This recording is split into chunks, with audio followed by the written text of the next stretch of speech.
খুব সহজে জান্নাত পাওয়ার উপায় কি? রাসূলুল্লাহ সাল্লাল্লাহু আলাইহি ওয়াসাল্লাম বলেছেন, ফরজ সালাত আদায় করবে, ফরজ সিয়াম পালন করবে, সামর্থ্য হলে হজ করবে, সামর্থ্য হলে যাকাত আদায় করবে। কথা মনে রাখবো ইনশাআল্লাহ। আর নারীদের জন্য মনে রাখার চেষ্টা করতে হবে, সালাত আদায় করবে, সিয়াম পালন করবে, স্বামীর খেদমত করবে, লজ্জাস্থানের হেফাজত করবে। আবারও বলি, বোন, ফরজ সালাত আদায় করবেন, সিয়াম পালন করবেন, স্বামীর খেদমত করবেন, লজ্জাস্থানের হেফাজত করবেন। লজ্জাস্থানের হেফাজত বুঝেন? আমি মদিনায় ছিলাম গত 3-4 মাস আগে। তো সেখানে আমি একজন খেজুর ব্যবসায়ী, আমাদের দিনী ভাই, ওনার দোকানে বসে আছি। তো মদিনার একজন মহিলা আসলেন খেজুর কেনার জন্য।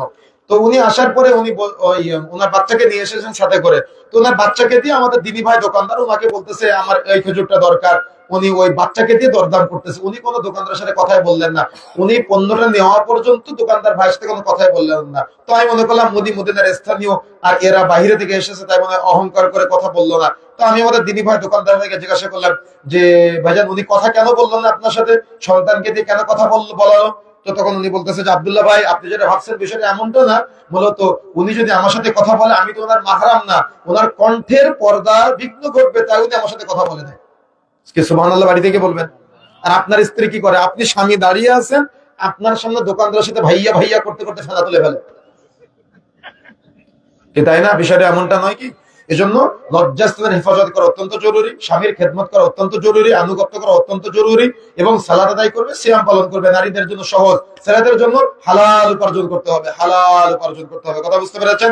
হালাল উপার্জন করতে হবে, সালাত আদায় করতে হবে, সিয়াম পালন করতে হবে, সামর্থ্য হলে হজ করবেন, সামর্থ্য হলে যাকাত আদায় করবেন, দান সাদাকা করবেন।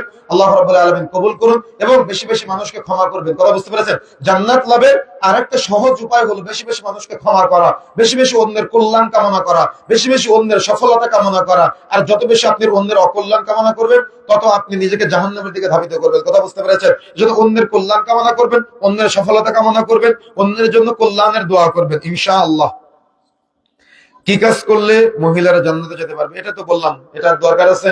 4টা কাজ যেটা বলেছি এটা মনে রাখবেন ইনশাআল্লাহ।